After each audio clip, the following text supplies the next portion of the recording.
Hello students, so we were on the lesson number 3rd that name was weather and climate. So in our previous lecture we have covered so many topics, for example weather and those factors which are determining the weather and about the climate, and we have already did our factor, that is latitude, which influence the climate, and other we have here a factors that influence the climate. जो climate को प्रभावित करते हैं factors, वो अपन ने पहले latitude कर लिया है एक, और ये बाकी जो हैं जो बच गए थे वो अब आज क्या हैं इस लेक्चर में अपन कवर करेंगे.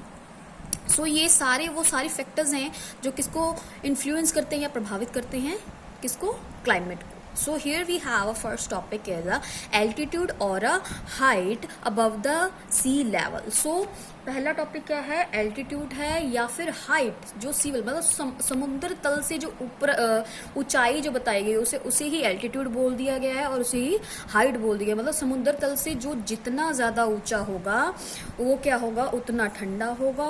और ठीक है, here we have a line that the higher we go, जितनी ऊपर पर जाएंगे द कूलर इट्स बिकम, उतना ही क्या है वो एरिया क्या है ठंडा होता जाएगा. It is because the temperature fall with the high gain. इसमें ये बताया है कि जितनी ऊपर जाते जाएंगे समुद्र तल से वो क्या है, टेम्परेचर क्या है कम होता जाएगा. We have here another topic is wind. Wind coming from the hot air increase the temperature of the place they blow to, while wind coming from the cold areas lower the temperature of the place they blow to. So क्या है, wind भी क्या करती है, effect डालती है किसको, temperature climate को इफेक्ट डालती है.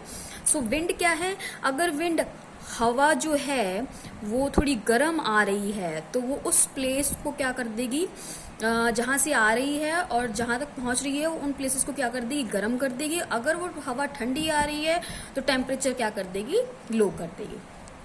सो here another is distance from the सी.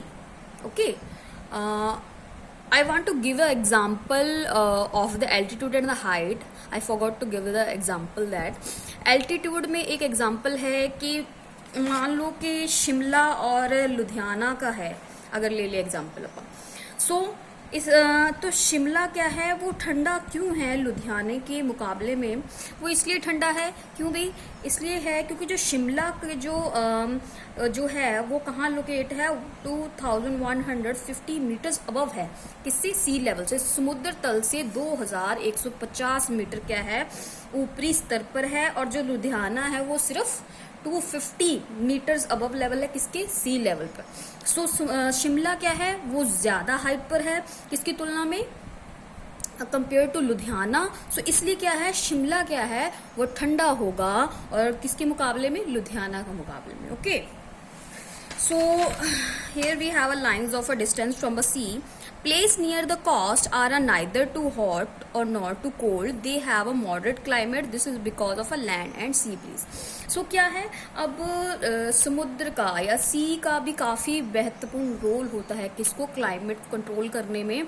जो एरियाज क्या हैं समुद्र तल के पास होते हैं वो तो ना तो ज़्यादा ठंडे होते हैं और ना ही ज़्यादा गर्म होते हैं, उनको मॉडरेट होते हैं, मतलब इक्विलेबल होते हैं, ना ज़्यादा ठंडे और ना ज़्यादा गर्म.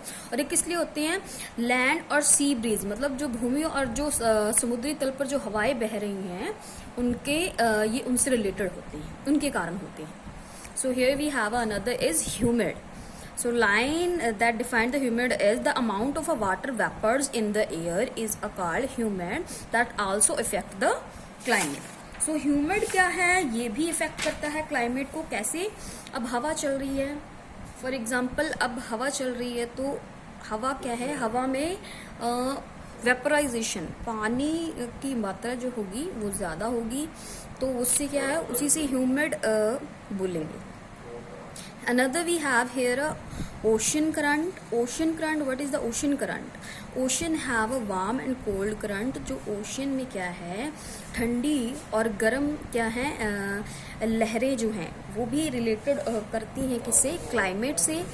Climate effect climate the current effect the climate of a coastal area. और जो ये वेव्स बहती हैं, ठीक है, वो किसको इफेक्ट करती हैं? क्लाइमेट को इफेक्ट करती हैं और उन एरियाज को इफेक्ट करती हैं जो उसके पास हो।